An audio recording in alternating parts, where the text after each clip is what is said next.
Berkeley. Congressman Jeff Miller is chairman of the House Veterans Affairs Committee. Where do we stand on this, Congressman? Well, I met with Sloan Gibson yesterday afternoon, and basically I told him again, if we don't receive all the information that we've requested in the subpoena that was issued now over 3 weeks ago, that we're going to proceed to federal court to force VA to comply with that subpoena. All right. Now, in the meantime, you still have these wait times, you still have these problems, and I'm all for getting to the bottom of the scandal, but I guess I'm more to getting to the bottom of helping these guys out right now. How can we crunch down their wait times and make sure someone's looking after them? VA needs to do what they've already had the statutory authority to do, but yet they have been hiding from the veterans the fact that they have the ability to go out and receive outside care, outside of the VA system. However, the legislation that we're all talking about on the Hill this week and we're discussing last week, in fact, pretty much mandates VA. You don't have a choice. Wait, I'm sorry.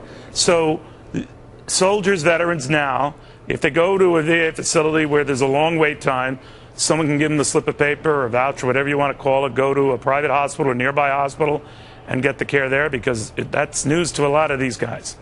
No, it's not. It's news to them because VA has been hiding the fact from veterans that, in fact, in statute, they have been able to send them outside of a VA medical center to a DOD facility, to a contract facility, and if neither of those have the ability to handle it, the veterans should have been able to go out on their own onto the non-VA care system. They spend billions of dollars a year doing this, but they do it in selective areas. Well, wait. I'm slow at the take. I apologize, sir. So a lot of veterans watch this show, a lot of soldiers watch this show. We're grateful for their viewership. They're hearing you now and saying, what?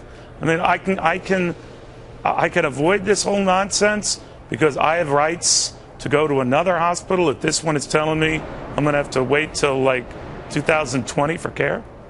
Absolutely. I mean, you know, you go to Phoenix in particular, and it was interesting because the former director of that facility was bemoaning the fact that they had spent $8 million in care outside of their facility. In fact, they should have been saying we provided $8 million of care to the veterans. It wasn't a hit to their budget. Yeah. You know, Congressman, I'm not the sharpest tool in the shed, but here's what I see as an inherent problem. The inability of leaders there to fire people. And I'm not up for firing people, but I am for firing incompetent people or people who make our veterans wait. So if a new VA head comes in, and we're told that not a lot of people are signing up for this job because they think it's a suicide mission and they won't be able to do anything or have the power to do anything, why is it that we can't enact right now, either via executive order to expedite this, or something that would tell the new head coming in, you can fire people who are treating our veterans poorly or forcing them to wait? On the spot. Neil, we passed a bill in the House that does just that. It's been sitting over in the Senate. It's now part of this grand bargain that they've come up with. A little bit of change. Obviously, there's some appeal rights in there, but this was very narrowly structured.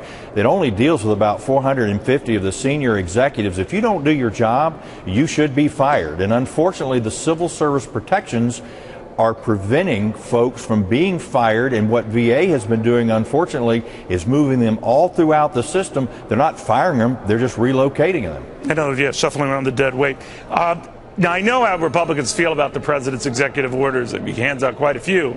Democrats didn't like it when George Bush was handing out a lot of executive orders. But do I understand you to say that if this president were to issue an executive order about pronto care, to your point, and about firing dead weight, to your second point, you would sign on to that?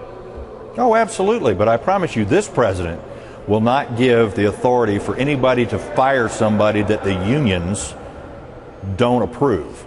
And so that's the problem that you have on that side of the aisle. I was very pleased that Senator Sanders, in fact, did embrace the bill that we passed through the House, 390 to 33, wow, with some very minor tweaks to it.